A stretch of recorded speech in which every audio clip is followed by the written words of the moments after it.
सखियों के जाने के बाद शकुंतला थोड़ी घबराई हुई। शकुंतला, ये क्या, चली ही गई है तो?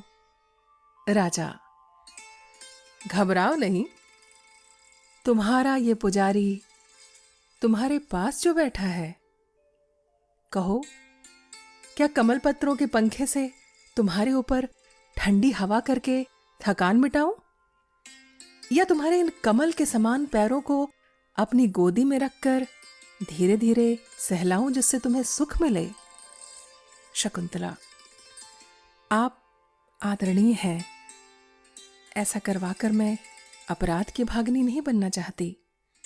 ये कहकर शकुंतला उठकर जाना चाहती हैं। राजा, सुंदरी, अभी दिन ढला नहीं है और तुम्हारा शरीर भी स्वस्थ नहीं है। इस समय फूलों की सेज को छोड़कर और कमल पत्रों की बनी इस अंगिया को छोड़कर ज्वर से दुर्बल हुए इस शरीर से तुम धूप में कैसे जाओगी? ये कहकर राजा उन्हें बलपूर्वक लौटा लेते हैं। शकुंतला, पौरव महाराज, अशिष्टता न करें। प्रेम से व्याकुल होने पर भी मैं स्वाधीन नहीं हूं। राजा, अरे भीरू कन्या, तुम गुरुजनों से व्यर्थ डरती हो। इस सब को जान सुनकर धर्म के ज्ञाता महर्षि कर्ण बुरा नहीं मानेंगे।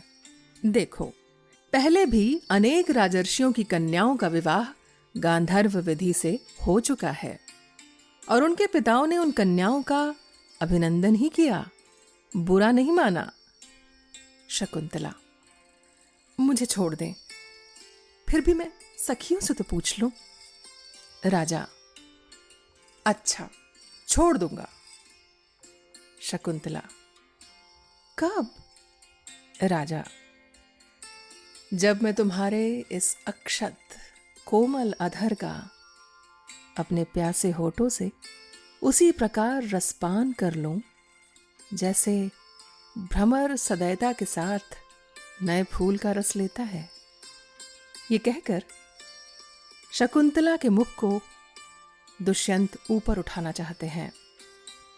तभी नेपथ्य में आवाज आती है, ओ चक्रवाक वधू, सहचर को विदा कर दो, रात्रि आ पहुंचती है। शकुंतला हड़बड़ाकर, महाराज, मेरा हालचाल पूछने के लिए अवश्य गौतमी यहां आ रही हैं, आप पेड़ों के पीछे छिप जाएं। राजा, अच्छा। ये कहकर राजा पेड़ों के पीछे छिपकर बैठ जाते हैं। उसके बाद पात्र हाथ में लिए गौतमी और सखियां प्रवेश करती हैं।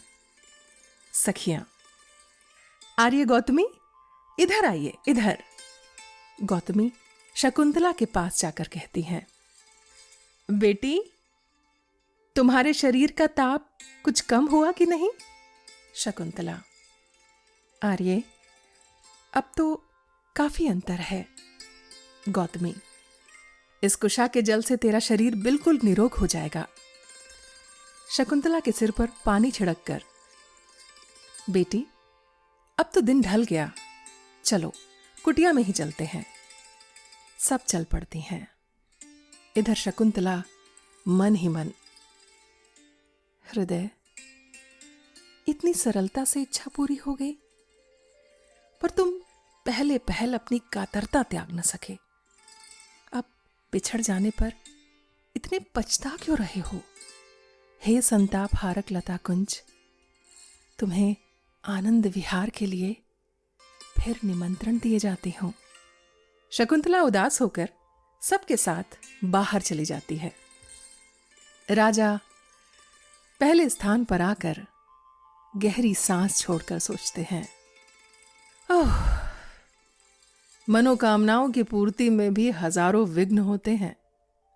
जब वह सुंदर पलकों वाली शकुंतला अंगुलियों से अपने होठों को ढककर बार बार नहीं नहीं कहती जा रही थी और इसलिए और भी सुंदर लग रही थी, उस समय मैंने उसके कंधे पर रखे हुए मुख को जैसे तैसे ऊपर की ओर तो किया, किंतु चूम नहीं पाया।